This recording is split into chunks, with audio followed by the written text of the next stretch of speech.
I I didn't understand that either. Good. I'm glad I wasn't alone. Well, we're doing it live now. Yeah. My nephew came over, and they're the kind of kids that you as an adult have a thing, and they go, "Me have that thing too?" And you go, "You're way too old to be doing this." So I was feeding the dogs, and he said, "Me have the thing?" And I said, "Sure, here's a handful of dog food." And he walked away saying, "Me like it." Wow. Did you Well, I'm feed your sorry. nephew dog food? I did. How old is he?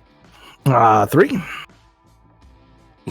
You're a monster. This is another thing that your wife doesn't What know the about, fuck? isn't it? What the fuck is wrong with you? And it's on stream. Oh my god! Welcome back to Dresden Files. Oh my god! Where we're all monsters, but not. We don't feed dog food to kids. This is season 2, episode 8. Calling this one Altered. Oh boy, man. Last episode, you guys took on a swarm of nanobots, which I thought was pretty cool. It all culminated in a big old circuit board dragon battle, and you guys then went into the OG Tesla lab and found the source code for the nanobots, wrote a kill code for it, and then uploaded that. Nanobots probably not coming back, you know? No, never in any other campaigns either. It's not like they bled through to any other universes. Yeah, you know, it's not like you chucked them places, all over places. Including. Including Still what? not worse than, I'm sorry. It's still not worse than giving dog food to a 3-year-old. Oh God. boy. You're the best. Alright, so today's episode is going to take place 1 week after last time's episode. It is currently 4 in the morning, and our giant raven, acting as our camera here, is going to fly down towards Midtown at the Crossroads Bookshop. And because this is a noir, kind of feel, I gotta go noir narrator here. And I'm gonna say, New Detroit City, a sprawling metropolis of sharp contrasts and hidden secrets. The streets are slick with oil, the neon lights casting an eerie glow on the dark alleys and shadowy corners. It's a place where anything can happen, and usually does. The smell of garbage and decay, mixed with fresh baking bread and the rhythmic beat of a souped-up sound system, is all being overheard by this raven as it flies down to the Crossroads Bookshop. And it's basically going to witness a confrontation. We've got an old lady out on the street walking her dog. 4 in the morning, but walking this tiny little Yorkie. And suddenly she's bowled to the ground by a man in brown robes as he's huffing and puffing, running down the street.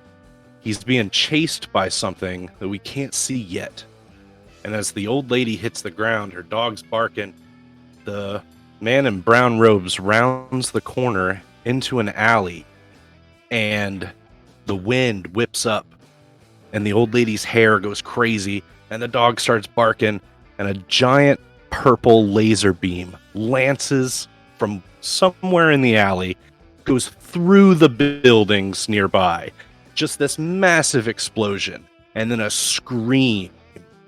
And the old lady stands up, she gets her dog, and she hightails it into the Crossroads bookstore. So we're going to start today's session with a phone call. Redicus, your phone rings, and you've got her saved in your contacts. It's Lady Zadza. Oh my. 6 in the morning. Well, I'm going to answer that. Hello? Redicus, I have a problem, and I'm hoping that you can fix it for me. Do tell. I give some serious side eye to Stephanie. She's like, who's that? Isn't that how every porno starts? Yeah, exactly. Right. A sultry. She's Got a basically problem, and I think only you can fix it. And divorces. That's how that starts too. Yeah, she is a literal succubus, being a white court vampire and everything. Mhm. Yeah, I'm sure there's no repercussions. Yeah, no, totally be fine. She says the New Detroit Police Department have put out an APB on one of my boys, you know, the twins. It's all over the police scanners. There's a double murder down at the Crossroads bookstore in Midtown. The APB being out on my boys is not something that I need to happen right now. So I'm going to ask you to head down there. I'm going to pull some strings with the mayor to get you into the crime scene. But I need you to go down there and basically make sure that it doesn't get tracked to my twins. Can you tell me if the twins are actually responsible for the murder? I can tell you it's a frame job, but something out there looking like my boys is kind of creepy in itself. Yes, but not unheard of. Okay, we can do that. So just alter the crime scene and remove any evidence that would implicate my people. Just don't know that you can't destroy everything outright. Storm clouds go back away. Had to put the little caveat in there. So you're up for it? I'll owe you a favor. I'll look into it. I can't promise that this will go the right way, but I will definitely look into it for you. I appreciate it. You'll get a phone call here in a second from the police. And she hangs up, and then your phone rings. Well, that It's was an fast. unknown number. Hello? Redicus, Victor Redicus, this is Detective Billings. I'm with the New Detroit Police Department. Look, I'm gonna be just straight up. We've got a dumbass fucking mayor. And I'm down here at the Crossroads bookstore working a double. And fucking the mayor calls me. He finds his cell phone hidden deep up in his ass. And he calls me directly to tell me that I need to stop my fucking investigation and call you guys in here. No offense, but this is my job. And the mayor is a fucking moron. So, kindly get your asses down here so I can continue my investigation. That's an interesting way to approach this situation, Detective. But at the same time, I am already on the way. You may want to understand that the mayor is a dumbass, but in this scenario, you may be in over your head. And I just hang up on him. All right. What's the next steps then? I gotta send some text messages to the team. It's 6 in the morning, so obviously Thomas will be awake. But I may have to wake up Malcolm. Malcolm? Thomas? Malcolm? What do you want to do? How do you want to wake up? Well, I'm already awake. I'm on the roof. I like to make it rain. Take a shower. Are you standing naked on our roof? Yes. Yes, after spending some time being naked, I realized it's who I am. Oh boy. Thomas, he's naked again. I already have an extra pair of pants. Like, this is just the thing I've come to expect. I'm gonna have to do some new art now. Please don't. We're going to leave that one up to the fan art. All right. Yeah, that's what we need. We need fan art of that. Just a giant lightning bolt. It Strategically placed hammer. probably doesn't need to be that giant. All right, so it seems like everybody's awake. And what vehicle would you like to take down to the crossroads into Midtown? Well, it's an investigation, so it should take the van. It's got the mobile lab in it. All right. We'll get that one prepped. Anybody on the Goater cycle or maybe Razzo? That's not an early morning thing. I'm going to take my other motorcycle. Oh, the winged one. Yeah, that one's in the garage. So we're all headed down there trying to meet up, get there as soon as possible because we got to help this guy. I inferred all that from a text that says meet us here. You know how it rolls Him? downhill. I have to imagine that whenever Redicus sends the other two a text message that says we need to meet here, he doesn't really have to explain too much. He didn't say come in guns blazing, so you're probably fine. Right.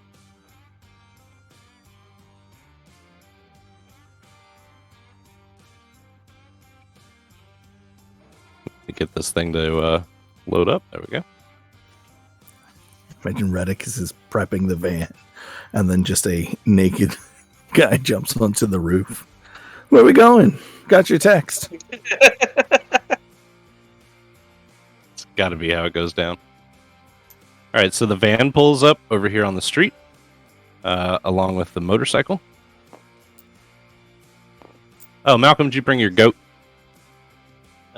Yes. Okay. As you guys, It has a pair of pants and a vest on it. So. oh, good to That's know. all. Okay. All right. So as you guys arrive on scene, there's some things to point out. Hopper's truck is here, and there's a couple police cars. There's a crowd gathering, and this police officer right here is trying to just calm him down and talk to him. But there's a body underneath a sheet over here on the street. There's a large police detective-looking guy with a huge mustache and slicked back black hair. Jeez. He's standing on the corner. He's talking on a cell phone. And then over here, you've got another police officer. He's taking a statement from the old lady with the dog that we saw in our first scene. So this is what you guys see when you drive up. And let's get your characters out. And up to bat first, I'm going to say Redicus is going to take the lead, this being an investigation. So Okay. what do you want to do? I'm going to walk right up to Billings. It's pretty easy to tell from his mannerisms and clothing that he's in charge. Yeah. So, Good call. walk up to Billings and I'll be like, Detective Billings, I'm Victor Redicus. These are my associates, Malcolm Winston and Thomas O'Malley. Hey, good morning, gentlemen. I didn't mean to be so frank with you on the phone. I realized how much of an asshole I sounded. I got actually a lot of things going on. Yep. Sorry, I apologize. Knowing's half the battle. Okay, so doing this for the mayor. There's we've got a body here underneath the sheet here on the sidewalk. There's one also on the hood of a car in the back alley behind me. This is the Crossroads bookstore, by the way, the one with all the HVAC units on it. Yep. And you guys are here now. You can smell some like ionic ozone smell in the background. And then in the crowd over here, Dan, the mayor's aide, is hanging out, and you've got Hopper the Goblin. And Hopper, you can hear him over the crowd. He's saying, "Get your morning needs here. Hoppers, poppers. I got them right here in the truck. Whatever you need, I got it." Okay. I'm gonna go see what he's got. I was about to say, one of you two go over there and check out what Hopper's doing. I assume it's food, so. It better be. All right. I'm going to say, Detective Billings, can you run me through what you know so far? All right. So, lady over here in her 70s, she's apparently the only witness to the crime. She says that two men were walking down the street coming at her this morning around 4 a.m. when some man in a white suit attacked both of them, killed the man here out on the sidewalk, and then chased the second one into the alleyway where some crazy purple laser beams went off. Her words, not mine. And, I mean, we do have some damage back there that is unexplainable. You can take a look at that in a minute. But back in the back there is just the weirdest fucking thing. The man is laid out on the hood of the car back there. He's got some, like, runes or something etched into his chest. This one here on the sidewalk, also weird. I'll let you look at that one. I'll We don't have- know really until the doctor gets here. Yeah, well, I brought my own. Dr. O'Malley shit. is a forensics examination or a medical examiner, so he'll be able to give us a little bit of information on this. Malcolm, and he looks around, and Malcolm's like already left, and he's like, "Oh well, he's probably looking into things." Let me. I'm gonna come back with a burrito. I hope it's gonna be something. I'm hoping it's a burrito. Yeah. Well, let's do Thomas next. Well, Thomas, are you checking out the body here? Yeah, kneeling down. They said body's over there, and I just started walking. Okay. So the first thing that you're going to see before you take the sheet off is that there's this old. I'm sorry, not old. It's from 2016, so it's not very old, but it is a book that is very strange. It's opened and it's just sitting there next to this sheet. We take the sheet off because you want to look at the body. Oh no, I grabbed the body instead of the sheet. There we go. Sheet off. All right. So you kneel down, you look at this guy. He's been dead at least 3 years. I look over my shoulder and say, time of death, approximately 3 years ago.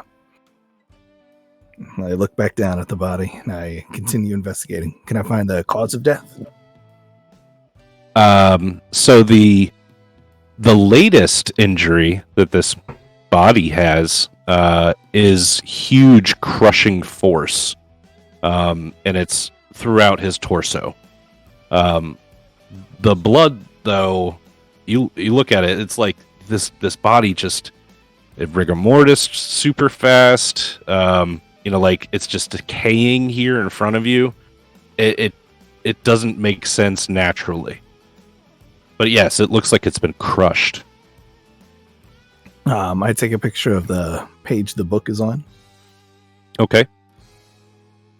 and then I ask for the next body and cover him back up. Okay. The book, when you take a picture of it, you don't recognize it immediately, but the book is called the Voynich manuscripts. You can Google that. It's a real book. And it actually will show you pages of the book. It looks pretty weird. The Voynich, Voynich. I take extra caution not to touch the book or the body too much. All right. Let's go to Malcolm. Malcolm, you walk up onto the sidewalk, and Hopper's here with his truck. He's modified it to have like this massive window in the side of it. And he says, "Hey, Malcolm, it's great to see you. What are you doing up so early?" I don't really sleep as much anymore. Oh, me neither, man. I'm on these new things. I don't sleep at all. So what you got? I was looking for some breakfast. Oh, I got breakfast. What you want? Some? I got some waffles. I got pancakes. I got burritos. I've got it all, man. Hoppers Poppers here to serve. I was remembering last time I was talking to that guy Dan over there, and I remembered, hey, cocaine, not the biggest thing.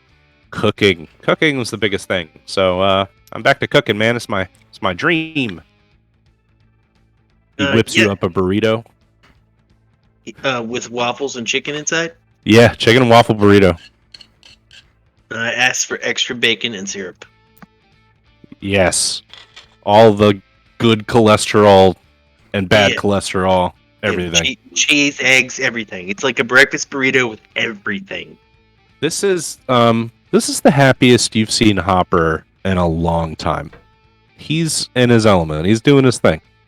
He doesn't even look like really stoned. He doesn't look really stoned. He's a little stoned. Does Malcolm remember that the last time he was cooking things, they were people? No, I don't remember that. He said chicken, so it's chicken.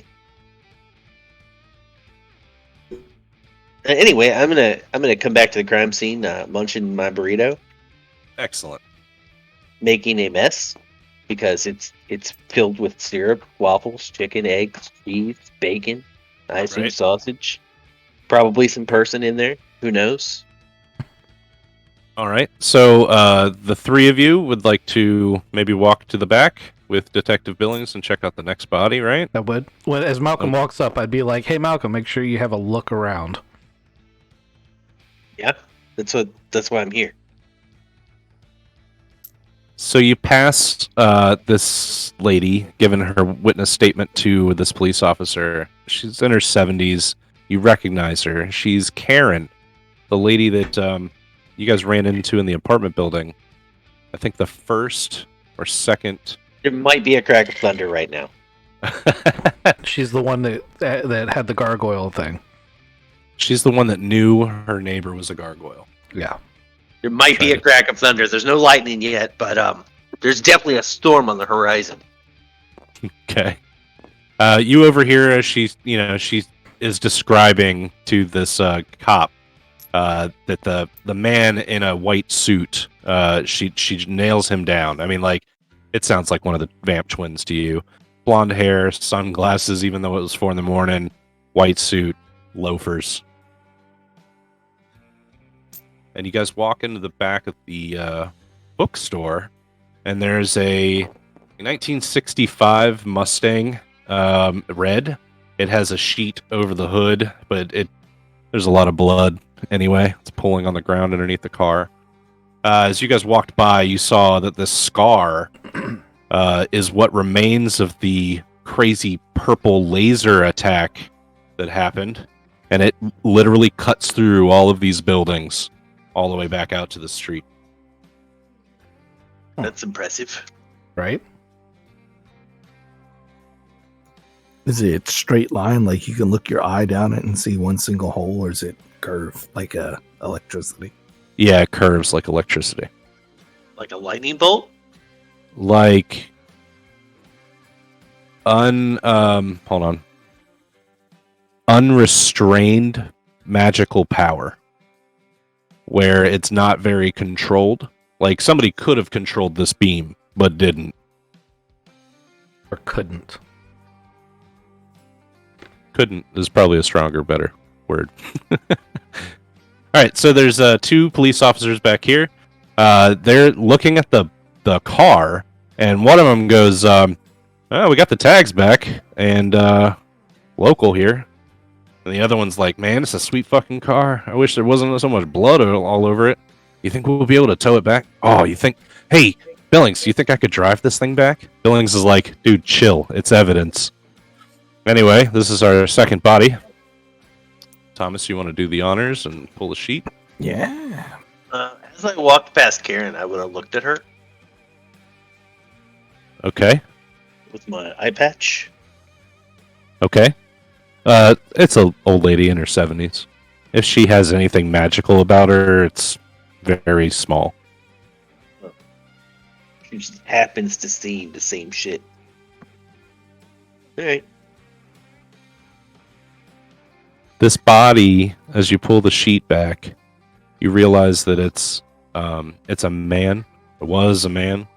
It's now an emaciated remains. It looks like just everything about this body has been sucked out. The power behind it was immense, and all that's left is this lifeless shell of what was a person. Is it in line with the hole from the...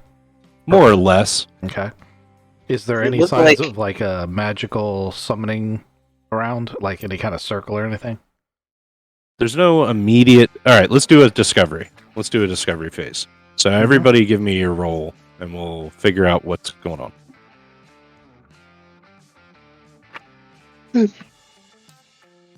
So I need your roll and a question, and I'll try my best to answer it. I realize that I don't do that very well.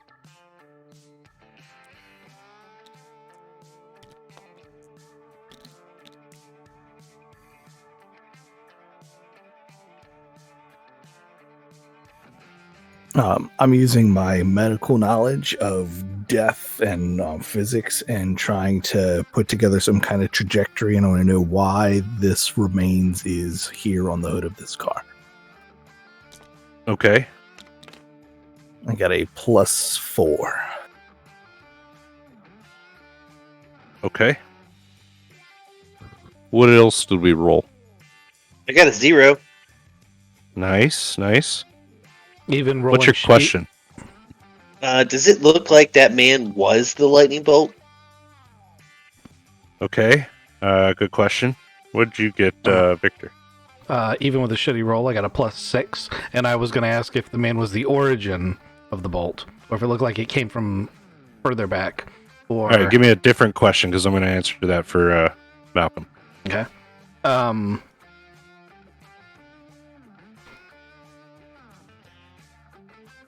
Does it look like there's any evidence of the twins actually being here? Is there any like video surveillance, footprints, gun casing shells, anything other than the lady? Is there any evidence here for that?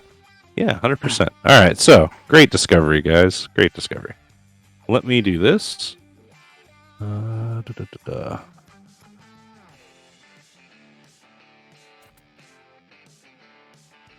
Two things here.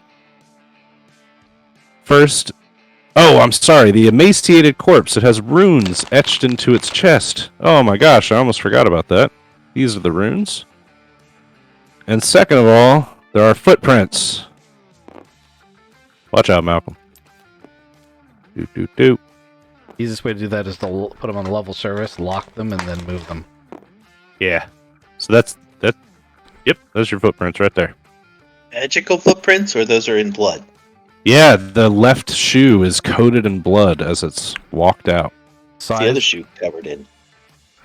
It's just so there's a fine sand all the way around. I don't know if you can see it, but during this discovery phase, Thomas, you would notice it first. This it's a fine white powder, and it's fucking everywhere, and it helps get the shoe prints as they leave the scene of the crime. And one of them is definitely got blood on it. It's the left shoe, and you can follow these footprints all the way out to skid marks in the road as somebody has accelerated away and driven whoever this person was away from the scene of the crime. What's the powder taste like? So when you touch it, well, let me answer your other questions first, so that so I don't forget. So, Thomas, you kind of do like this replay in your Sherlock Holmesian way. That would be seeing Redicus. Footprints. Well, yeah, Thomas is looking at the body too, and he's got a way to look at things and put it all together too, forensically, right? Yeah, we talk to each other. We're friends. That makes sense too. So this Wait, body you and me, looks... or you and the body? Me and the body. Oh my god. You and the body are friends? I mean, yeah, he is laying there, and I ask him, like, how did you get here? And then I look around, and his vertebrae is cracked this way, so clearly there's force pushing him backwards. 100%. Something has grabbed him, forced him up against this car. There's dents in the hood, so it's definitely something super strong. He fought back, though. There's burns on his hands, and you've seen it enough. It's conducive to a magical attack. You put two and two together. This guy was the one that shot the purple laser beam. Because everything about the way that he lines up and where the scuffle takes place, like in and around this area, it just looks like, yeah, this guy could be the reason that this bolt went crazy. So you can make some assumptions here. This man was a magical practitioner. Something that killed him was also magical, giving you these rune etchings in his flesh. But whoever killed him must have had a getaway car. So we can put all of those things together. When you touch the sand, you get sleepy. You are getting tired. Is this everybody or just the people that tasted it? Yeah, well, anybody that has touched it. Does it count through clothes? Because I'm stepping in it. So it's kicked up into the air. You actually, you're not going to get sleepy, but you notice that everybody around you is kind of like in a groggy state. Just being around this sand making you sleepy. Thomas is now out loud saying the things like, "All right, buddy, what are you doing here?" I'm gonna go get some gas mask. I'm gonna go get some hazmat. If I notice that, I'm gonna tell Thomas to stop touching it and Malcolm to stop licking it, and then I'm halfway through telling Malcolm to stop licking it. I'm like, whatever. I'm gonna go get some hazmat out of the truck. Okay, good call. And I'm gonna bring that back. I don't know how long that'll take me. It's probably enough time for Thomas to do some other stuff. Yeah, Malcolm, Thomas, you want to do something on this action?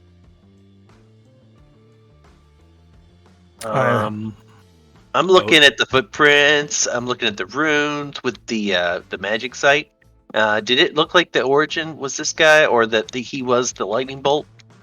So it looks like when you look at this body, I want you to picture an orange that has been completely sucked dry by some sort of vampire. You know the White Court well enough to know that that's kind of their MO.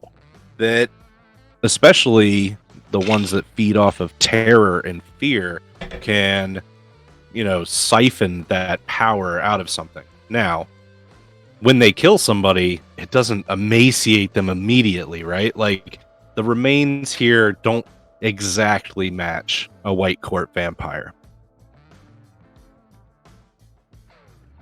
Does that give you enough information? I guess so. The lightning bolt is not him. Oh, he was definitely the source of the bolt. But he didn't ride it in; it left him. Correct. He shot it out. He might have been trying to defend himself, or think he was, and then he 100%. Yeah, I mean that's why the other guy's bleeding is because he's got a defensive wound. Can I put together how big I think the thing that attacked him was based upon where the dents are? Like, is it human size that picked him up and slammed him on the hood, or is this like it hit him on the roof of the car? All right, so you guys have been doing this for a while, and you'll be able to put a lot of different pieces together here, whether they're scratch marks on the brick on the building or the dents in the car. Two things come to play here. One, the attacker was human size, but he was super strong. I'm now going to, I guess, in my kind of sleepy state as Redixus is coming back, I'm going to try to pace the footprints and see if they're bigger than mine or regular sized. What size shoe do you wear? 10.5. They match your feet. I smile. I think we just cracked the case. Smile at Redicus and say, "This is my shoes on the ground." I get sleepy. Yeah, their footprints, they lead out to the street. I hand him a respirator. Wait, why is he getting sleepy? The sand is making everyone sleepy. Oh. The one you're licking. Does it make me sleepier because I'm licking it? Yeah, you're getting real tired. All right. I'm just going to use some wind to blow the sand away. Can't have that. And there's a lot of evidence in that. I was about to say, that's not how crime scenes work. Yep, this police officer falls asleep and just immediately conks out, as does, all these cops. Who had a respirator on? I did. I handed one to Thomas. I got one on. All right, they're all passed out, and the sand has been blown out of here. Can I still see the footprints? Some of them, yeah, the ones on the bloody side. Okay. They're there. I'm gonna be like, Thomas, get a sample of the blood stuff. I'm gonna look for cameras, especially out here at the street. So the front of Crossroads Bookstore has a camera. That's probably your best bet. Okay. It's shooting right out here in the alley. That's awesome. I would like to go investigate that camera system. Excellent. All right, so you walk in, and there's a lady working behind the counter. You ask her for the video. She says absolutely. She was getting it ready for the police anyway, and she gives it to you on a thumb drive. Do you want to watch it here? We can watch it here. I'm gonna go to the van and watch it. Okay. I'm gonna ask her if this is the only copy. No, she's got copies. Okay. Like, she's got the OG. All right, so you're going to look at the video. What's Malcolm and Thomas doing?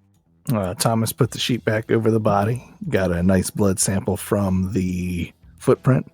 Got a blood sample from the body. I'm going to get a blood sample from the... Then I'm going to go watch a movie in a truck. All right, you get blood samples. Malcolm, what are you doing? Sleeping. Yeah, I have no idea. I got rid of the sand. What do these runes look familiar? Do they? No, they wouldn't actually look familiar to you. They look... The best guess that you've got is Wild Fey. Wild Fey.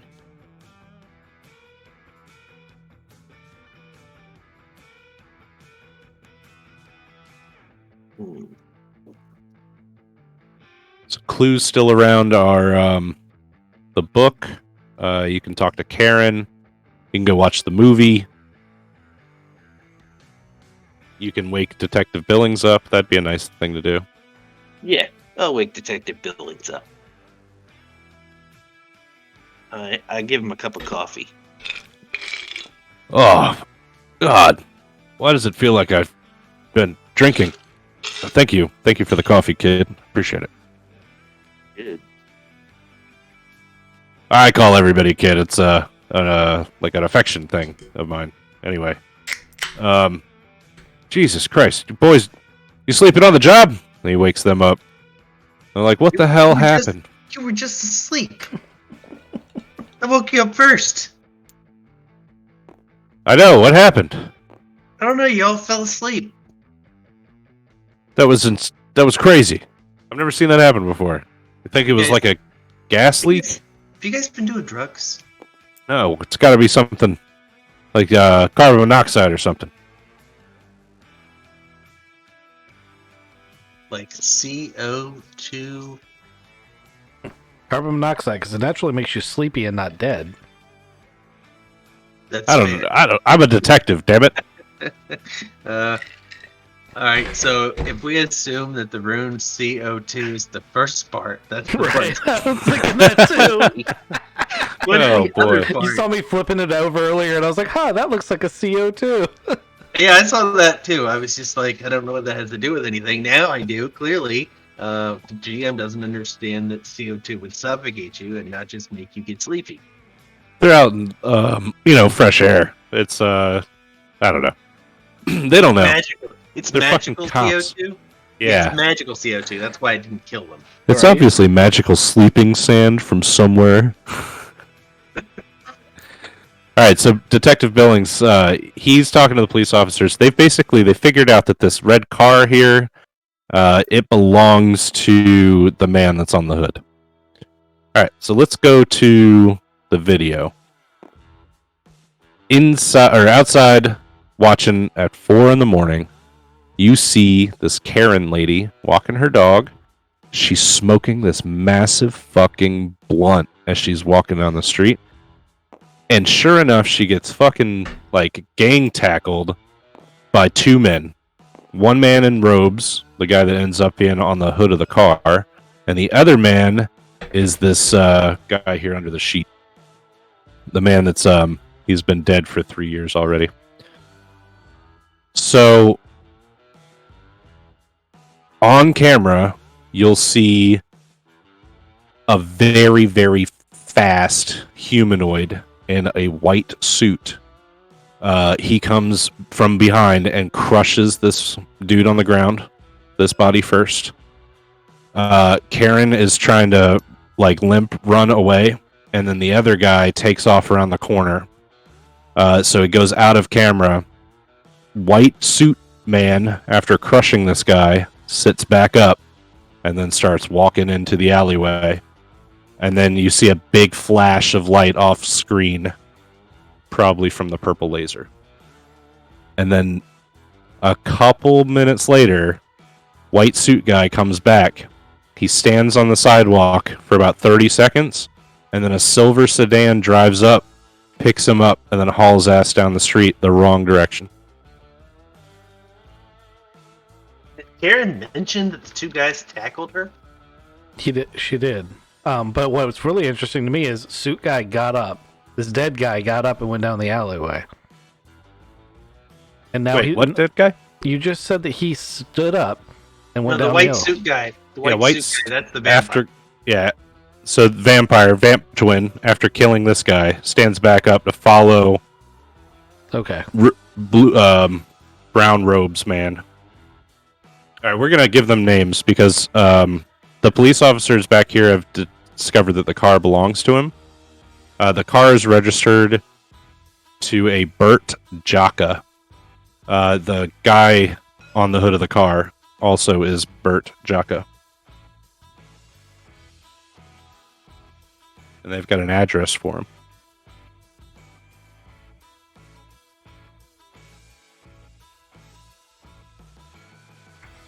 Did I get a plate number off the silver sedan? The camera's not that good, unfortunately. What about traffic cameras? If you want to take some time to track all that stuff down, you could try. Yep. I also want to have Malcolm have a look at the book and the body with his eye patch and maybe watch the video. I'm not sure if it works through video. It's a good time to find out. So he looks at the book, and the book looks not magical. If you want to leaf through it, though, let me tell you about this Voynich manuscripts here. So it's not the original Voynich manuscript. That thing was made in like 600 AD. But this is the hardcover facsimile made by Yale in 2016. It's a real book, and its mysterious and undeciphered manuscript is filled with strange illustrations and has been the subject of much speculation and fascination. There's foreign writings in the book, but in the margins, this person, whoever owned the book, has scribbled notes in English on all the margins throughout the entire book. So the first half of the book is filled with drawings of plants.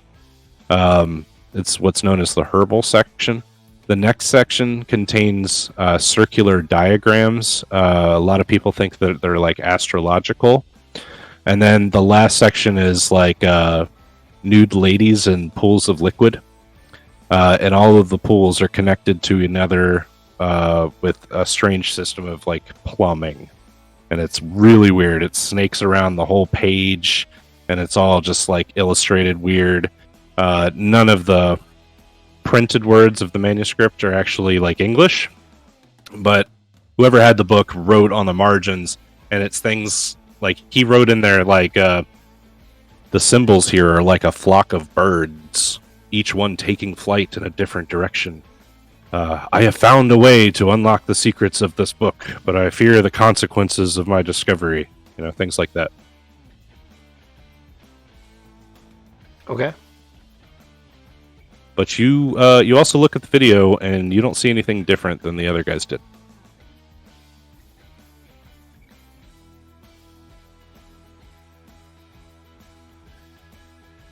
Interesting.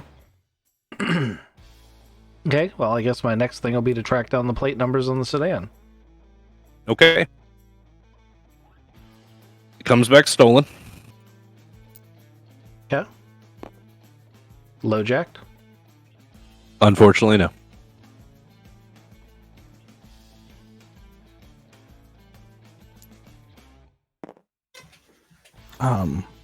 Thomas walks to the corner and looks for the next, like, maybe security camera. He wants to try to figure out if those two guys tackled the lady on purpose or were being chased by a guy in a white suit? Yeah, 100%. We don't have to zoom through all of that, but that's what was happening here. White suit guy is chasing them down the street for blocks. And all the while, like, dude in the front, so the two victims, right? There's a guy in the front, he's in the brown robes, that's Bert. Right behind him is this guy in the suit, not white suit guy. Hold on, we need to name this guy. We're going to name him Kermit. Oh, not Ernie. No, I got an Ernie later. All right, so Kermit is hobbling down the street. He's trying to keep up, but he's obviously injured in some way, and he's just slow. The weird thing about all of this is the dude in front, Bert, he's got this book in his hand, and he's like drumming it as he's running on his leg as he's running down the street. And when he gets tackled, or when he runs into Karen, sorry, not tackled, runs into Karen, the drumming stops. And that's when Kermit hits the ground. White suit guy comes up and grabs him and crushes him. And then Bert takes off running. All right, so metagame, I know something, but I'm not sure if Victor would know it. If you ask the right people, you might find out. So, I mean, first thing is, I was going to say, I want to see if the camera footage on the other cameras is good enough to positively identify the guy in the white suit as one of the twins, or is he just a facsimile? Second thing I wanted to do was look up the robe. Like you said, the first guy was in robes, the one who's now incinerated. But in the camera, can I make out any like insignia or something I can look up? And the third thing is I want to get on the Paranet and, you know, look up that book thing. See if I can figure out the thing that I know metagame. Okay. Good call. Yeah. Do you want to do all of that stuff here on site, or do you want to go back and do some investigative phase somewhere else? I think you've got all the clues here. Yeah, I think we more or less figured this out. I want to take pictures of everything. I do Right. want to tell the officers that like the scene's gonna have to stay closed for a bit because we may have to come back. But if they want to remove the bodies, that would be okay as long as they're sent to Thomas's lab. Oh yeah, we'll take them to the hospital, 100%. All right, so the one thing that I want to tell you guys is the cops. They got the registration of the car, Bert Jocka's car here, which it looks like the robed guy, Bert Jocka, the guy that's actually dead on the hood of the car. He was running to the car to get away from whatever was chasing him. He almost made it. Bert Jocka, they now have his address. It's 10 Main Street. So you guys have that, and you will be able to follow up by going to Bert Jocka's house. Sweet. I'm gonna ask Thomas if he'll drive while I work on the Paranet and the other research. You see Malcolm and Thomas like tapping the book on their thighs. Like it was drumming before. Like maybe you have to pat it this way. Victor's gonna be like, "Don't do that." Then I drive away. Not wise to play with magic you don't understand. Oh, I think we take the book too. You absolutely Okay, take yeah. the book. Good call.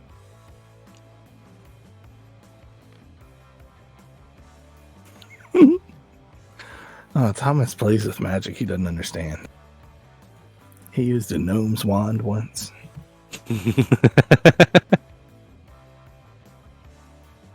All right. So where are you headed, Thomas? You're driving. I think 10 we're Main headed Street.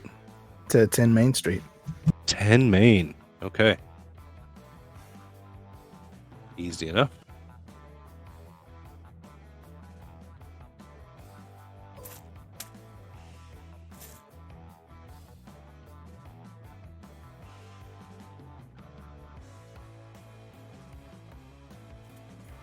Do you have like a... I was going to say mass spec, but that's not the right thing. A DNA sequencer in your van? I doubt it, but I'm sure you've got one in your lab. Yeah. You want to go to the lab first? I mean, they're sending a body over. I just have a sample of blood from a footprint that I would like to try to identify as legit human. Actually, I don't know if I could biologically determine if it's human versus. I mean, you could with the DNA sequencer. I would have test kit equipment to do things like toxology analysis to tell you if he was drunk or high, but I don't think I would have something to unravel DNA. That's a pretty big machine. No, but you could do a chemical test to find out if it's human versus non-human. Okay. That seems like a pretty simple chemical test. Yeah. And the blood on the footprint would come back as non-human. I mean, but that would still be that way if it were one of the twins. 100%.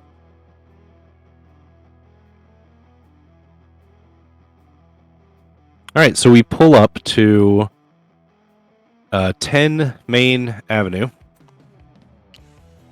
You get here, your GPS dings, and you realize, fuck, man, this is the cemetery. And 10 Main Avenue is the caretaker's house here at the City Cemetery Mausoleum. So you guys pull up, and there's parking, for the cemetery proper. You guys get out. I guess you're riding separately still. So you got the motorcycle here, got the Rumpo. I drove the Rumpo, so my motorcycle's still at the crime scene. Okay. I need him to drive so I can get all those questions answered that the GM hasn't yet answered. What's that? Your motorcycle to go home? Yeah, I guess I can whistle it. Yeah. I needed him to drive so that I could answer all those questions. Researching the robe numbers, going to the Paranet and checking the other stuff. So, go ahead. All the time Thomas is going, 10 Main Avenue. I know that address, but from where? That seems really familiar. I send a lot of bodies there. That's like the thing I always sign off on. Yeah, I know. Shut up. I'm looking at the internet. He's completely toned you out. Sorry, my dog is going crazy. It's crazy, man.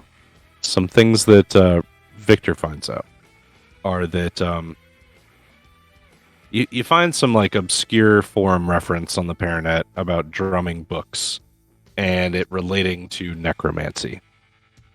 Something about heartbeats. You got to keep them upbeat. Something like that. Okay. Well, that actually tracks because we know the body was 3 years old. And this guy is it's a graveyard, so necromancy sounds like a thing. Yeah. What about the robe he was wearing? Any markings, anything specific about it I can look up?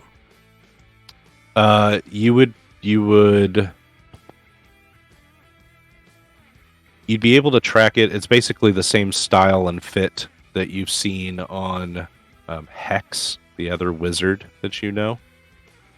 You would maybe put two and two together that he was on the Wizard Council or some sort of high-ranking wizard guy. All right. But you also know that if he's a necromancer, he's probably not a good guy. Yeah. That seems pretty normal. Malcolm, do you have anything? Have any questions?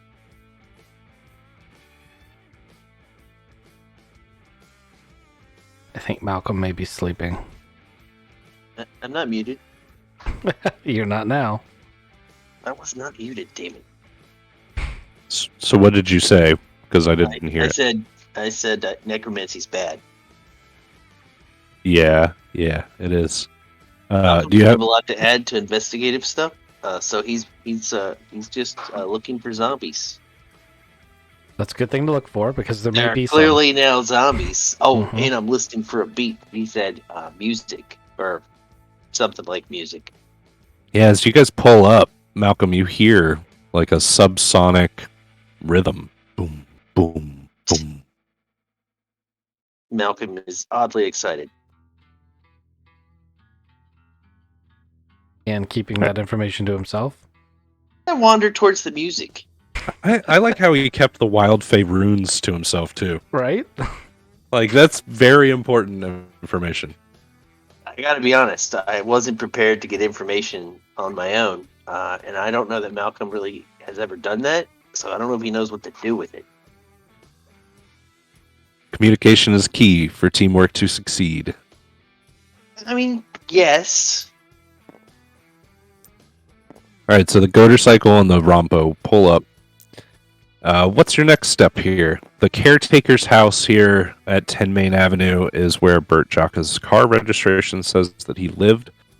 This place is immaculately kept. Everything about it is kind of picturesque. Is the music coming from in here?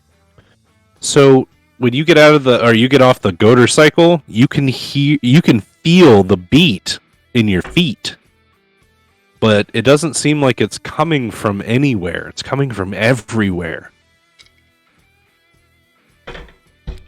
Does it look like anybody's home? Oh, yeah. If you guys want to get out and walk around. Yeah, I want to see I'm if gonna go anyone's knock home. on the door. And go knock on the door, yeah. Yeah, Oh, okay. I'm not wearing a shirt. I'm gonna use my my charisma to ask some questions. Okay. Well, the door is answered by this man. He looks in his late 70s. He comes up to the screen door because the main door of the house is just open. He opens the screen door and he says, "Hello, can I help you, gentlemen? You selling some stuff, or are you here to check out one of the graves? I can take you anywhere. I know the graveyard pretty well." Do you you know a man named Bert? Bert, yes, Bert lives here with me. We share the house. We have for years. He's my brother. Interesting. Is Bert the dead guy? Yes. Yeah. Malcolm asks Redicus. Okay. Well, Ernie gets really sad. Excuse me. What did you say? Is he the dead man? What are you talking about there? I'm sorry to have to tell you this, but we found a body that has been identified as your brother. Looks like the victim of some strange going-ons. No. Oh no. Oh no. Oh, that's. Oh, and he looks like he's about to fall. Old man. Poor old man. I All catch right. him through the screen door. Yeah. You catch him. And he just seems really, really upset. When you catch him, you realize that there's like a chunk missing of this guy underneath his clothes. It's just a complete gap where his torso should be on one side, and it feels squishy when you're holding on to it. You found us. I'm gonna call for Thomas. Thomas, we need medical help. He's suffered an accident from falling into my arms. My brother. Oh no, Bert. Lay him down on the. I assume he has like a nice old timey fainting couch. Oh yeah. Okay, cool. You're gonna take him inside? Yeah, put him on I'll drag his remains. While those two are doing that, and this guy's occupied, I'm going to take a moment to snoop around the house. Cool. Yeah, how's okay. that? Is that beat getting stronger? It's not necessarily getting strong. Actually, when you get inside the house, you feel it in the house. The house itself is beating rhythmically. Yeah. All right. So, Victor, you're going to snoop. Thomas, you're going to Ernie. And Malcolm, you're going to make sure that Thomas doesn't get eaten by Ernie. Is that what's happening here? Sure. Okay. I'm not going to wander off right this second. Maybe I shouldn't have said what I said. So Thomas, you're checking this man. Sir, you're experiencing something called shock right now. Like, you just need to relax and be calm. I'm going to take just your base vitals. I'm going to take your heartbeat. I'm going to make sure that you're... Malcolm's going to point out there's something wrong. Like, he's missing some important bits. That I usually you guys hold on to pretty what's the word I'm looking for? These body parts are a priority to have.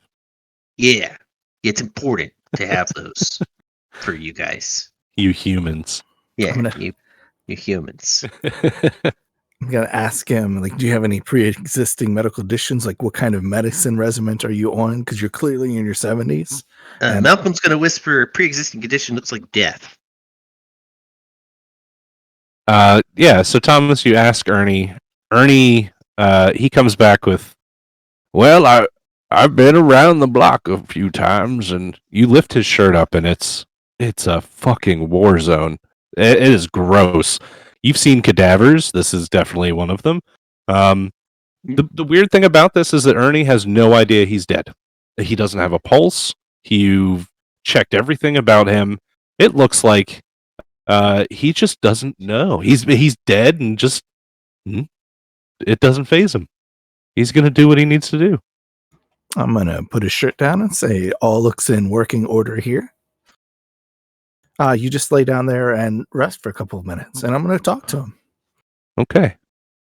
Victor, you look around the house, and it looks like it looks barren.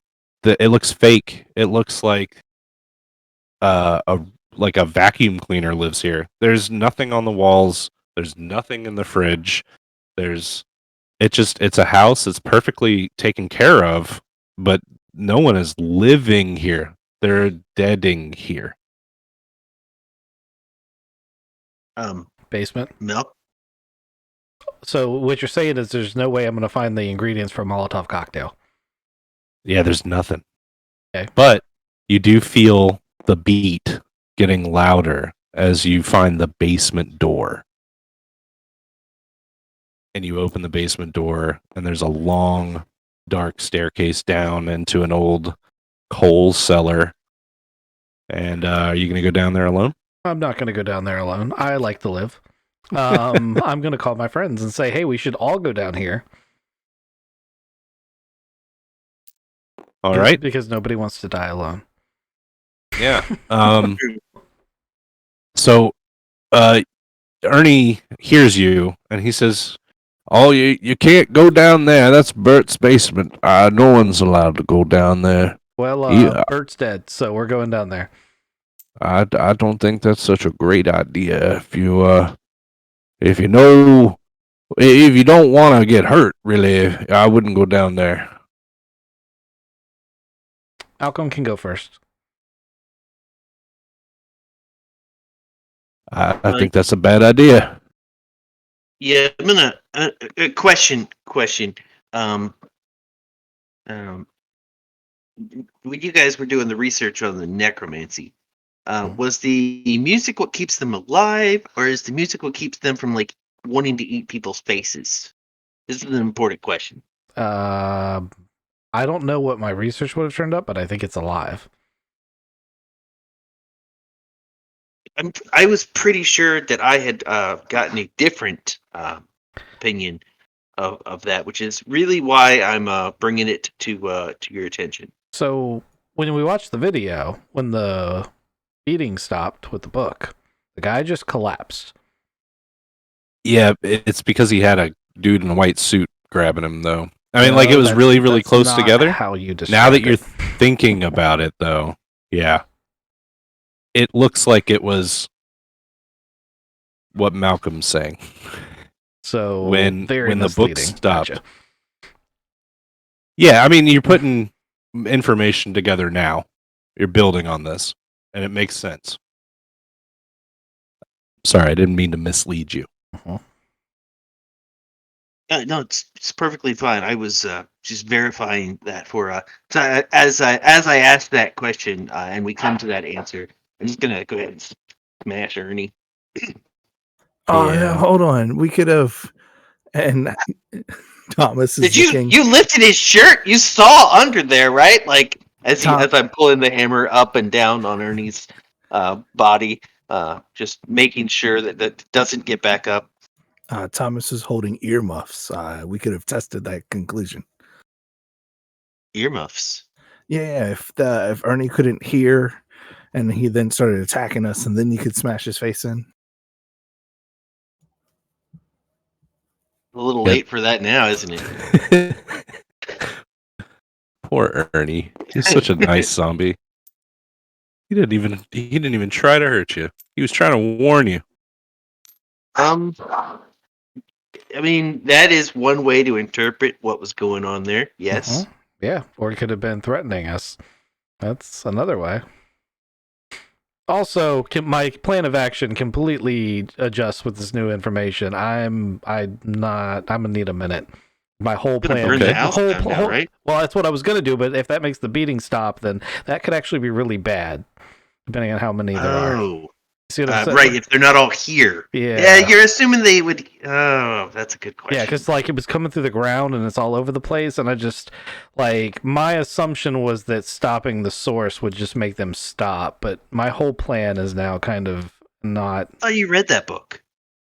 I did some research where they had some really vague.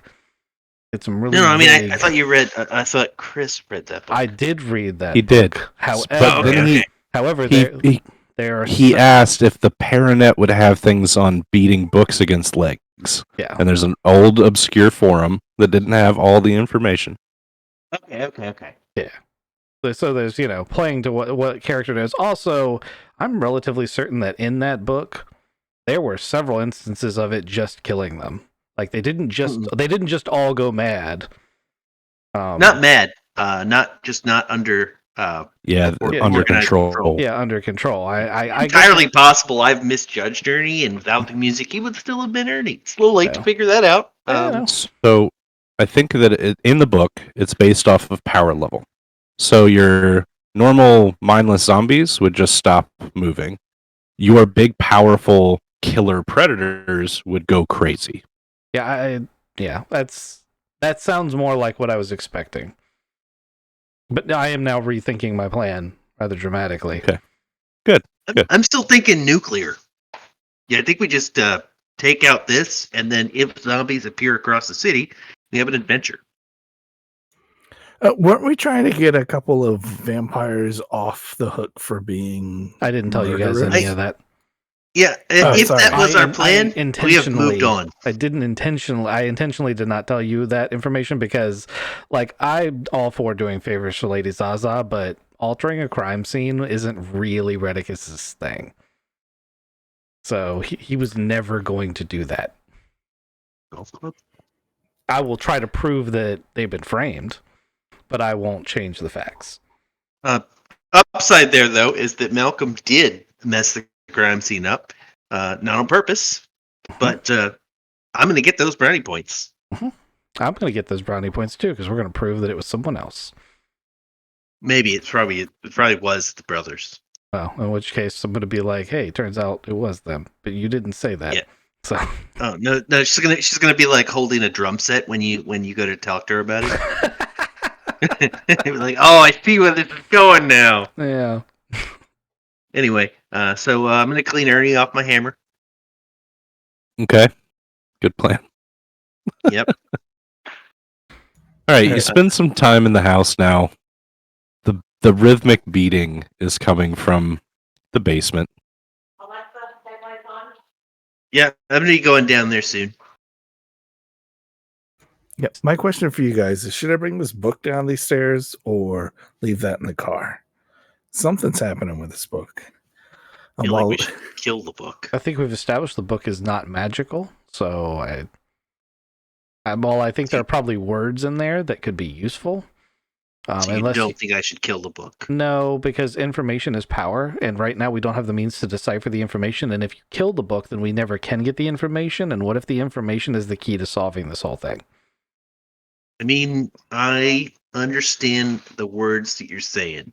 Okay, understand these So, words. I'm not going to Don't kill the book. There you go. But I got to be honest. I'm going to say this now. My vote is to Ernie the book. Okay, well, let's call that Plan D.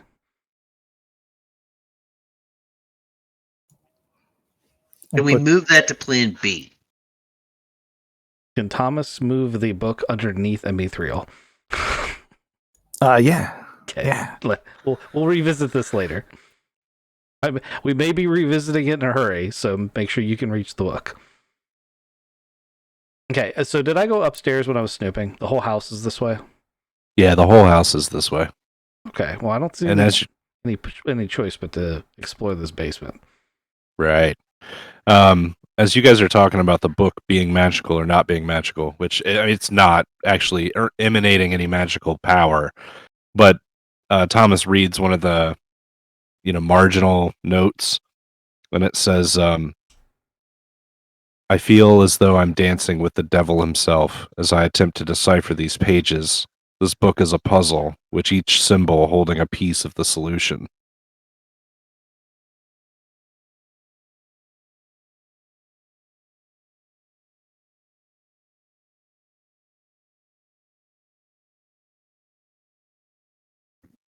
Thomas So you head into the basement. Thomas is keeping that information to himself. Right? Oh, sorry. I was writing it down.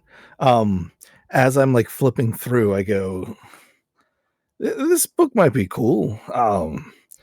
This says that each piece of a puzzle is a solution, and I feel like a devil dancing, or no, I feel as though I'm dancing. Man, this stuff to read. This guy has terrible. This is like listening to Jeremy really try to reiterate something you just said. Yep.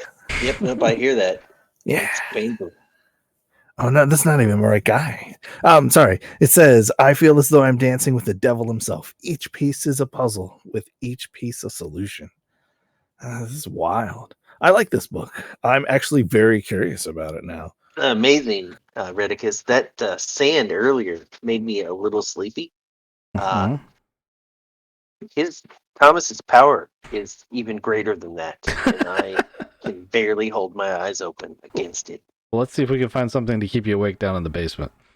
I'm gonna go to the basement. I feel like that should wake me right up. Right? All right. So some things are going to happen pretty quick. You guys are all going to get down into the basement, and oh wow, I was really going to let Malcolm go like all the way in. Okay, that's fine. Malcolm can go all the way in. I wasn't going to tell him that. I was just going to be like, does he get eaten? No. So down into the dark basement, Malcolm goes. He gets to the bottom of the stairs and finds a light switch. And you're scanning the basement with your eye patch, and against the wall closest to the bottom of the stairs. Okay, so you'd actually have to turn around 180 degrees to see it. On this wall, in magic, but not in the real world, there's this ward on this wall. And you recognize it immediately as something will explode if you fucking mess with this ward. That's what kind of ward this is. It's a massive explosion ward, but it looks like it's protecting a secret door that goes further down past the basement. Another thing that happens is that you realize you have 2 cell phones on you.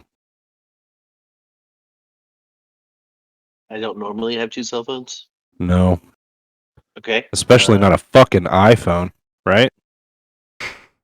iPhones are great. What are you talking about? No, they're terrible. They're made for people who don't understand tech. That is true. Do you have an iPhone?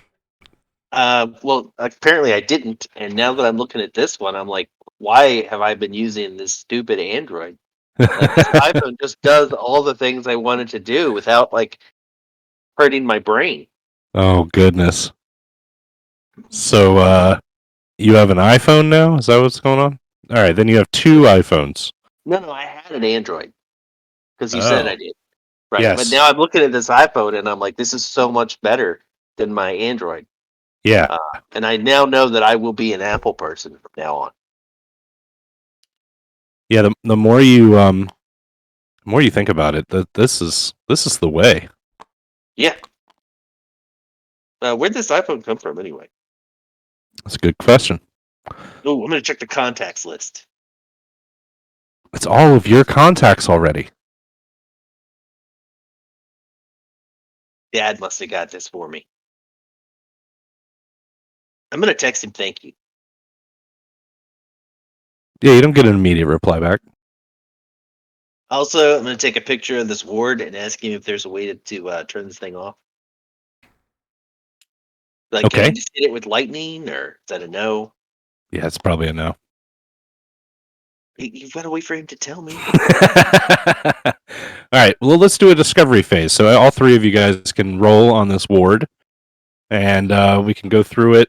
It's going to be an obstacle. This is how I'm gonna work this. So basically, this obstacle's got a challenge rating of 3. So there will need to be 3 successes in order to pass this. If you fail, any of you fail, but then combined 3 times, it will explode. So between the 3 of you, I think you've got this. It's like rolling death saves, but it's 3 of you. Fail 3 times to it to explode, or if one of the 3 of us fails, we explode. So you have to fail 3 times, but if each of you fails this first round, it just explodes. All right. Well, I'm going to be using force then. Narratively, how would you want to use force on a ward that could explode in your face? Force of will. So you're willing it to not blow up in your face. Yeah, I'm containing it. All right, give it to me. You couldn't hear that facepalm? Oh, yeah, I could. All right, that's I got a 9. Damn. Okay. Thing's pretty well That's a above success. my normal level of magic using, but I'm good at deciphering things, so I'm going to try to apply my intellect to it. A little bit of knowledge of my magic and a little bit of, I remember Stephanie was telling me this. She said it was really important and I wasn't paying attention. And I got a 4. Cool. 4 is good enough. It is. Hey, do I get to recover my stress from the last session? Yeah, you start every session new. Got 2 ticks over here I need to get rid of. Only 2. Thought I hit you guys harder than that last time. I hid behind Malcolm. Oh, I almost got Thomas. Yeah, I had 5. Thomas has been reading this book, like didn't even know they went downstairs and kind of looked up and nobody was there. So he's been walking down the stairs, kind of Velma-esque, just nosing this book. And you guys are talking about a danger ward. sense went off, and you realized, for whatever reason, it felt like you were about to die horribly. And I'm focusing on all of the different things. And you're saying, hey, this guy like had a ward. And I'm pretty sure this book is the thing that the guy had. So I'm kind of looking for a password just to unlock a rune on the edges, focusing on all of the like cool new notes in this book. Okay, that sounds pretty intelligent. That's a 3. All right. Force of will, studying the ward, studying the book. You guys have all succeeded. So between the 3 of you, you'd figure maybe it's like a garage door. You find the button to open it. It's a very powerful ward. You can't just blow it up every time you need to use it or dismantle it every time you need to use it. There's probably a temporary, turn off button. And you find one there in the basement. And it's not the book. Unfortunately, the book, the Voynich manuscript, has no symbol that looks like this. Redicus would recognize this, and Malcolm would recognize this. This is 100% an arcane mark. The stuff in the Voynich manual or manuscript doesn't look like it's wizard language at all. Malcolm, do you want to tell him what language it looks like? It looks like Norse. It looks like Norse. It looks like wild fey runes. Oh, it looks like wild fey runes. Right. Same thing. Right. Kinda, yeah, almost. It's almost like the wild fey would have come. I would also say, this looks like the same writing that was on those runes on the dead body. The what on the what? The dead body, the runes that were by that dead body back there that was with a lightning bolt. Redicus looks at Thomas. You examine the dead body. Were there runes on it? Yeah, I was doing like the talking to it thing, and there's sand, but like they were etched into his skin, kind of like tattooed on. Yeah, It looks man. like this. Looked like that. That's probably relevant. You think? Yeah, I probably could I thought- research that when I was researching the other things. It might have even been useful. For all we know, that's a password.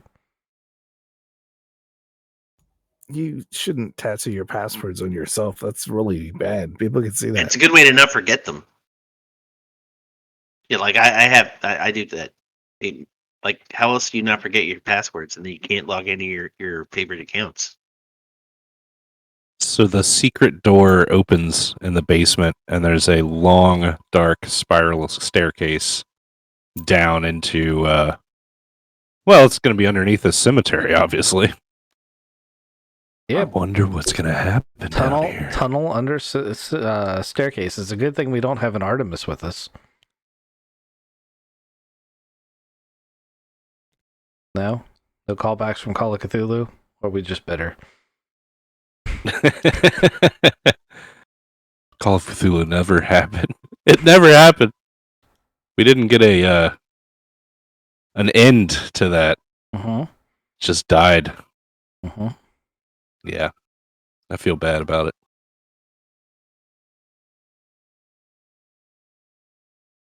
All right, next map. We're going in.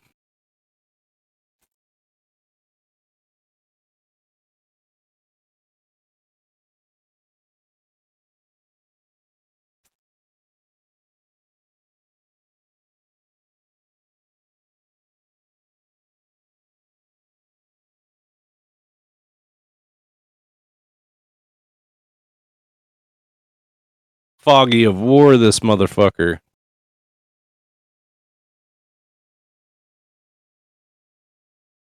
And you can probably see all of it anyway. We can see some of it. Yeah, I probably should have checked. Oh yeah, you can see it all. All of it, Frank. It's bad. I can't see anything on the floor. I can only see walls and a glowing thing. Two glowing things. So You gotta spin around. Oh, yeah, you do have to spin around. If you spin around, one goes invisible and the other you can see the other one. Yeah. Okay. Actually, if you look at it a certain way, you can see them both.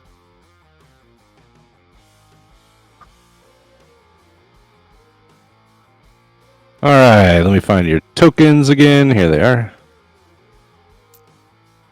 Bring them over here.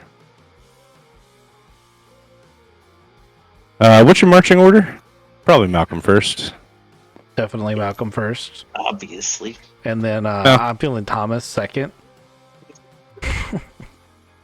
Malcolm, as you're coming into, you're coming down the spiral staircase, give me an opposition roll. I'm not going to tell you what it is yet. Just oppose it.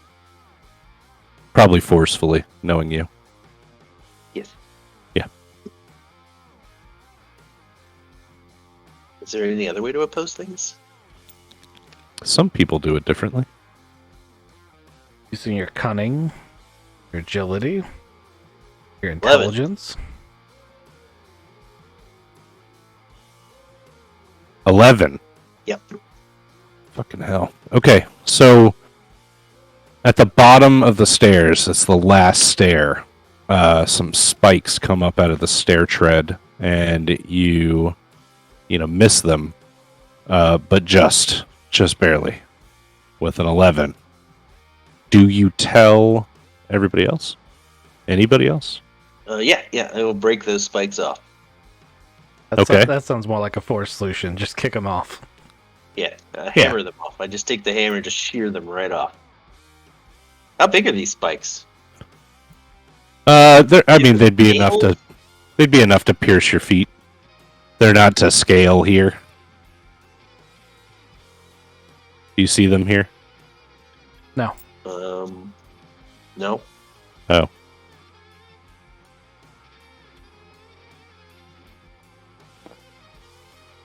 That's weird. Reveal color. Reveal to everybody.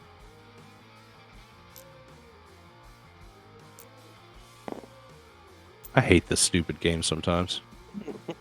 Trying to make it all dramatic and shit. Yeah, Fog of War is incredibly uncooperative. I wish it worked. It's a great concept for a feature. But it relies on collider boxes, and collider boxes have never worked right in this game. I mean, I can see the map part. I can't see the stuff on it. That sucks. Thomas is standing on something. But they're spikes. Yeah, they're spikes. All right, well, let's do away with the Fog of War. Hold on. I should do something first. You should make some black boxes and put them over things you don't want us to see. Yeah. That's how I do it. Thomas looks up from his book and says, Malcolm, it's a loose nail in that step. What's going on? I don't think that's a nail. That thing would have gone like through your foot. Like not up, not into your foot, like through it, like out the other side. I put my book back inside my armor, and I think that's a trap. I don't know. Malcolm, he's starting to call it his book. It is his book. He's holding it. Okay. You told me to hold it, too. You told me to hide it. Uh-huh. Let Malcolm not destroy it. Uh-huh. Then you tried to Velma into a spike trap. No, I'm okay. I mean, you actually did Velma into a spike trap because she never actually gets hit by any of it. If I'm going to end up making a sandwich. Oh, the stairs are there. Oh, now you can see the stairs? Yeah. Oh, And the spikes. Oh, maybe I just need to do it that way.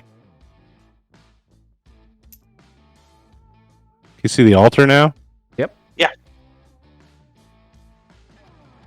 Oh, let's try that. Okay, so you hit the main lobby of this wizard lair. Ding. Main lobby. Perfume. Yeah, ding. Apparel and lingerie. Some of that. This massive altar here in the middle is the prominent feature in this room, but the room itself is dingy, nasty. It smells like death, and it's made out of stone, rough hew stone. The sound of the beat, the rhythm, is really loud down here. It's definitely coming from this place. Is it coming from that altar? It is not coming from the altar.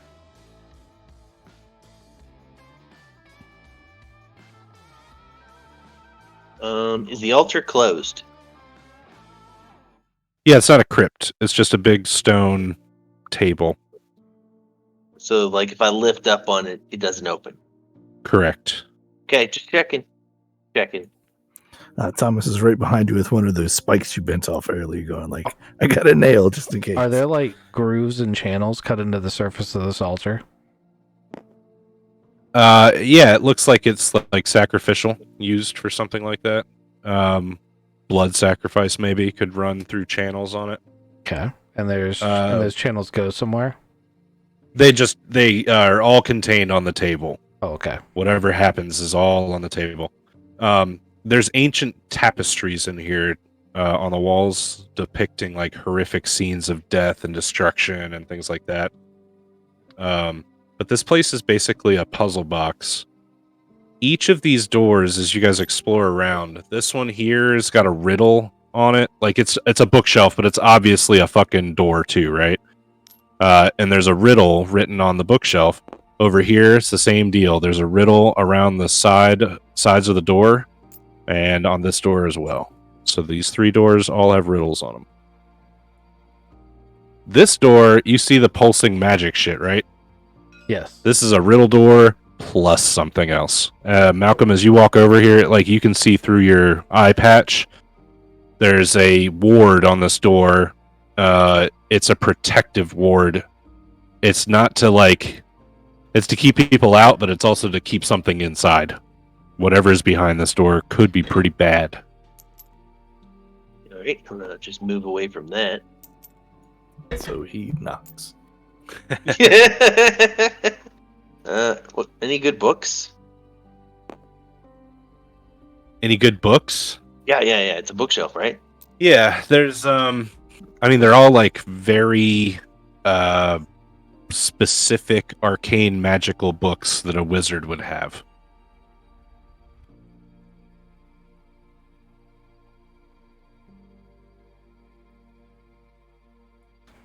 What's the store look like? What's this painting on? Is there a painting on the wall back here? There is. Yeah, you can't see that. We can't see it yet. There's actually doors in the way, or walls in the way. My bad. So this door over here, it also has a riddle on it.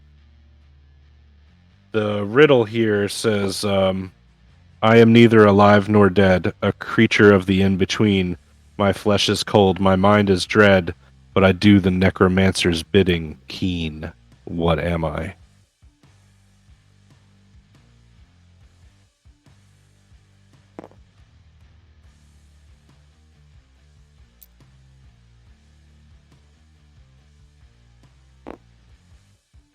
You're talking about the bookshelf or the door that I'm at? The door that you're at. The bookshelf has a different riddle. The bookshelf has... I thought you were talking about the bookshelf. My bad. Oh, gotcha. So I was only partially paying attention to the riddle. I'm sorry, I'm bad player. That's alright. The one on the bookshelf says, I am greater than any man, yet no man can live without me. I can be given and taken away, but I'm never truly owned. What am I?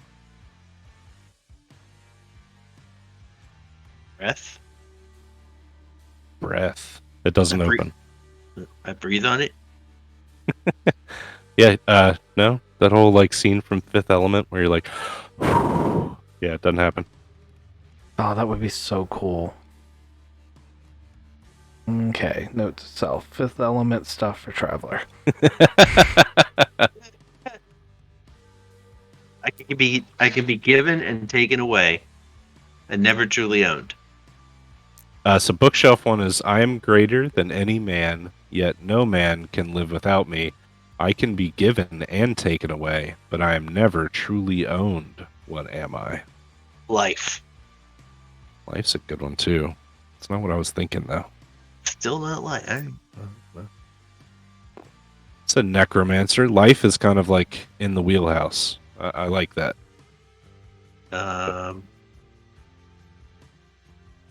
Can death be taken? A death? Yes. How do you give death? You kill someone. Yeah, you give some death. I got that one. I was actually confused by how do you take it away. I was like, that's why life made sense, is because you don't give death, you take their life away. Death is a negative. It's the absence of something. Technically, you can give death. You're taking away. It's a negative mathematically.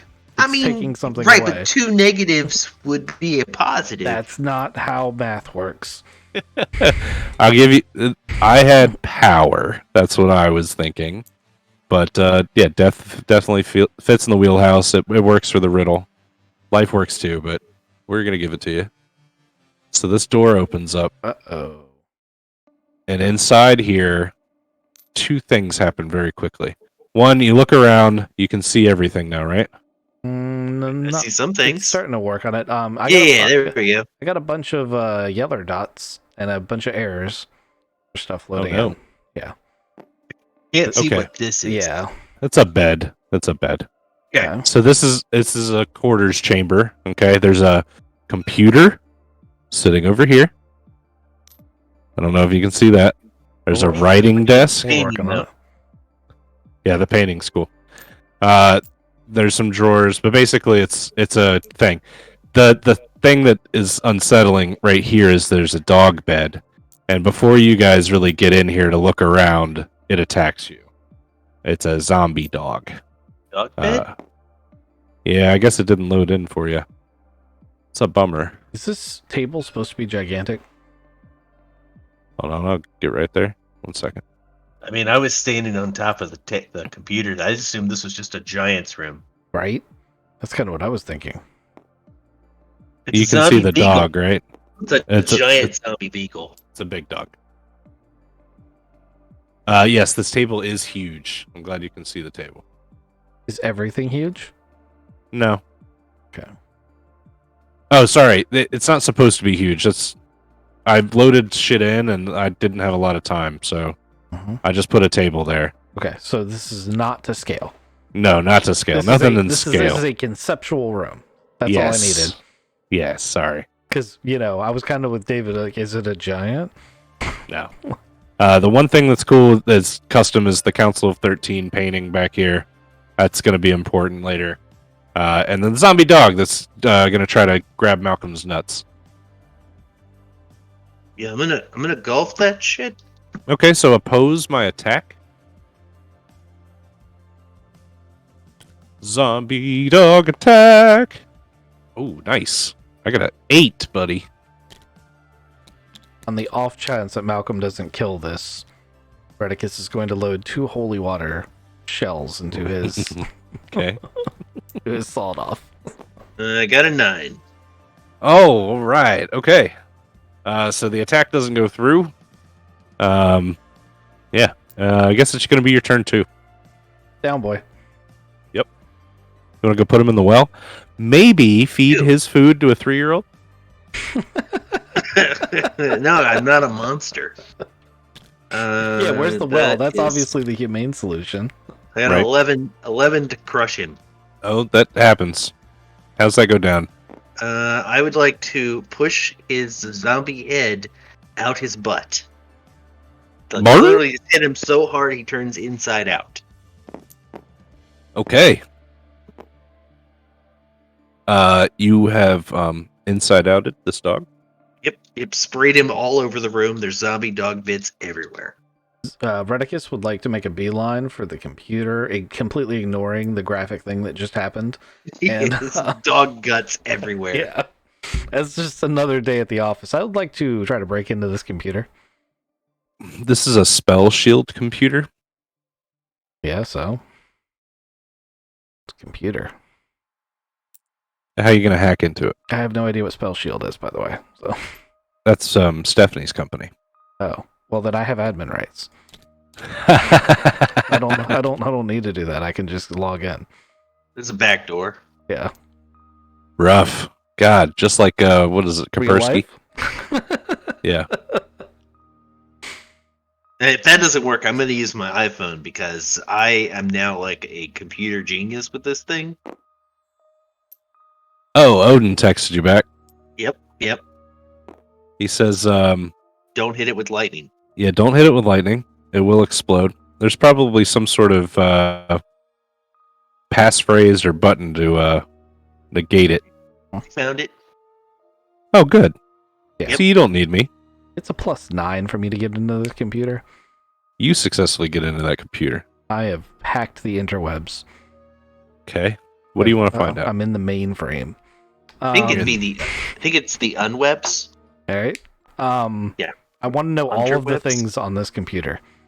I want to know who owns it. I want to know what it's doing. I want to know what the guy was doing down here. I want to know when he fed his dog. I want to know all the things. Okay. The computer is owned by Bert Jaka. He is a wizard. The computer's fairly new. It So would there's have to not be. yeah, there's not a lot of data on it. But you know that Spell Shield, Stephanie's company, is making these things So the magically magic shielded. users can Yeah, use so it. that Yeah. exactly. So he's just picked it up, but he's been using it to watch a lot of porn, a lot of zombie porn, which is really gross. And other than that, he's got like his Amazon lists and stuff like that. He's just trying to get on the internet as a wizard. He is a member of the Paranet forums. His handle is something like necromancy is cool. 69.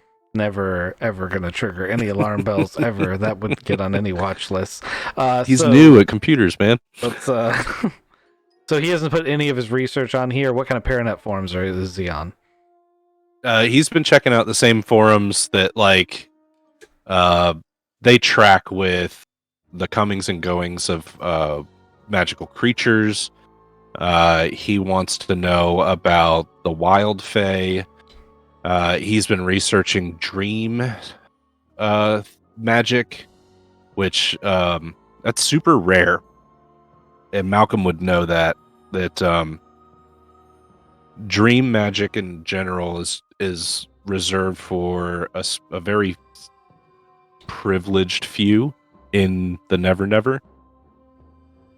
And basically his computer's got oh, you know what? He's got a CAD drawing of this crazy contraption that he's put together, or drawn out at least. Okay.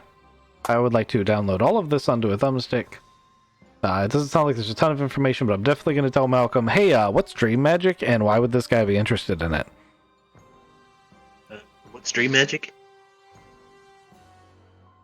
That's what I just asked you, Malcolm. Yeah, I'm asking the GM. What do I know about dream magic?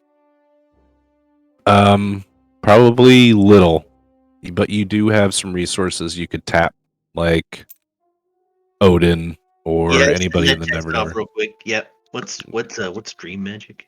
Is that bad? Oh, and this painting. I'm looking at the painting. Snap a picture of that on your new iPhone. Yeah, I do. I snap a picture, crop it. I get the. I have the. Is this the three? This is the 3-camera one, right? Yeah. You know what? It had 2 cameras the last time you looked at it, but then you were like, "Is this the 3-camera model?" And now it's got 3 cameras. This thing is great. It's like it reads your mind. So, do you hold it up for everybody to see? Yeah. Thomas, you look at this phone for the first time, and it's not a fucking phone. It's some sort of bug he's holding, and he's had it up to his head. He's been talking to it, tapping on his belly, sending text messages. It's the craziest fucking iridescent thing you've ever seen in your life. I split it in half with my sword. I'd like to oppose that. You can't just cut someone's phone while they're holding it. He might be able to. Yeah. It's really fast. And he sees this as a bug. I'm going to say, hey, Malcolm, that's not a phone while all of this is going on. Oh my god, we're not going to start this elitist shit again, are we? Look, I tried your Android. I did. I've used it for a while. This thing is insanely better. Look, not everybody wants to change every little thing on their phone. Sometimes you just want it to be what it is. And this thing is amazing. Is it in half? I rolled a +11. So I need to oppose that? Yeah, if you want to. I very much want to. Okay. He's just gonna sensei style chop or hold the blade with his 2 hands. Just dodge out of the way. Currently, I can't get above a 10. Let me double check. 1, 6, 7, 8, 9, 10.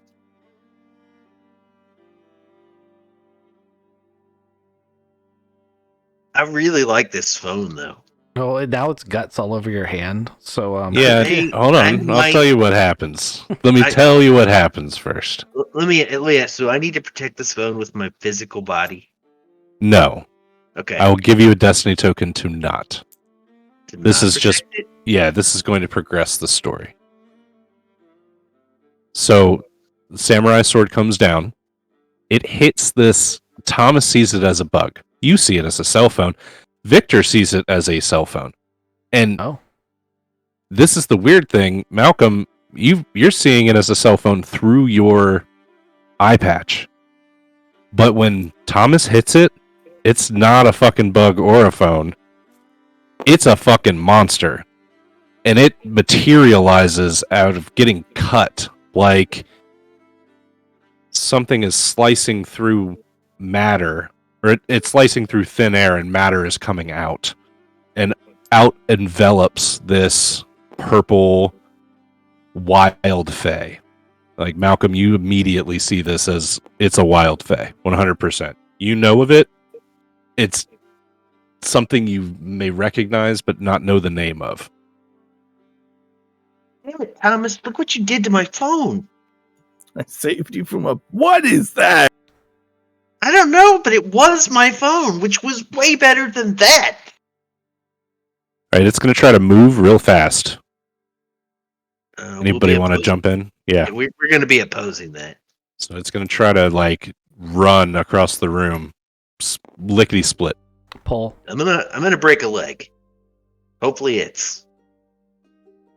I'm gonna also try to kneecap it, but with a shotgun. Okay. Jeez. So give me your oppositions. I would like to use both barrels, so I can invoke high caliber. Okay. I'd like to use paranormal armor. And between those and this, I only got a 6. I got a 9. I don't think I'm going anywhere. I got a 9 too. I don't think it has a kneecap. I don't think it has any kneecaps anymore. All right, so how's this go down? Do you want it to live, or do you want it to? I was trying to stop. I was trying to make it. We want to talk to it. First off, I want my phone back. I want to delete its leg below the right kneecap. Yeah, I was just gonna sweep the leg so that it wouldn't work anymore. That's gonna be really easy in a moment. Yeah, so I assume the right leg, which is on Redicus's side, just vaporizes below the knee. The other leg is it's still there, but you know how, like, in that picture it shows it as being like what, a 3-jointed kind of leg? Yeah. It has like 6 joints now. Okay. And it's all not really. fucked up. It looks like a slinky. How far did he get? Did he get to the door? Did he get to the dog? Okay. And then you're over here with him now? Yeah, I like literally as he went to go past me, I just did a spin with the hammer and just Glocked him. slinkied his leg. He's on his face, kind of stretched out behind, like, you know. All right. He still has arms. Victor walks and a up, mouth. Hopefully, he still has a reloading mouth. his shotgun, and goes, "Huh, that's really interesting. That was your phone. Where's my phone? I'd like my phone back. Where did you come from? It's going to try to creep towards the door. I'm not going to lie. I will break your arms. I want my phone back. If it makes just the slightest move, I'm going to take an arm down. It transforms right in front of your eyes. It transforms into Odin. Sorry, Vadarung. Yeah, gonna hit it. Ooh. Let's see. That's a 6. I feel like it's missing some abilities, so maybe I have some advantages there. I feel like it's invoke the probably fact a that shapeshifter. Can I do an intellect check to realize that this thing is the shapeshifter that probably was imitating the twin? Yeah, you don't need to make a check. That's exactly what's happening. Okay, well then I'd like to make a check to make its head disappear. Yeah, 100%. It can't oppose you anymore. phone! So, however you guys want this to go down. I get you new. You're gonna- I'm really pissed. I wanted my phone back. Thomas has his phone out and is taking a video of these guy shapeshifting. Oh, okay. Well, it's pretty intelligent. I wish I thought of that, but I didn't. I just rolled a +6 to make its head go away. You blow the head off of Donar Vadarung on camera. Does it turn into something else after that happens? No. Oh. Well, I think that's just. Oh, you know what? After about 30 seconds, he turns to goop. That's just evidence that he's definitely not who he appears to be, because that would not work. He turns to goop after about 30 seconds. I had to think about the physics behind this. Huh. Well, I do wish he could answer some questions. Chuck 2 more shells into my shotgun. Holster it back. All right. Well, we said we would end at 10. We can leave this here and come back next time and start with combats. But I know that like people have other plans. I want to respect them. Yep. So I'm going to leave this on a cliffhanger, but as you just shot Donar Vadarung, right? And it's caught on tape. I shot a shapeshifter. You shot a shapeshifter, sure. Okay. But immediately after blasting Donar Vadarung's head off, you hear a voice say, yo, what the fuck? And out walks, from the lobby area of this place, in walks Hex, the wizard. He's locked. There he is. And we will start from this spot next time with the Wizard of the White Council, Hex, walking in, seeing Donar Vadarung's head explode, and saying, what the fuck? Also, there's an inside-out dog. Inside-out zombie dog. Yeah, sausages. His name was Sausages. Sausages. I think now it's Sigos. Sethagos. It's Sethagos now. He's backwards. It's all scrambled up. Yeah. Oh yeah, we could call him scrambled now. Scrambled, yeah. All right. Well, yeah, that's where we'll leave it then. Sounds good. Good.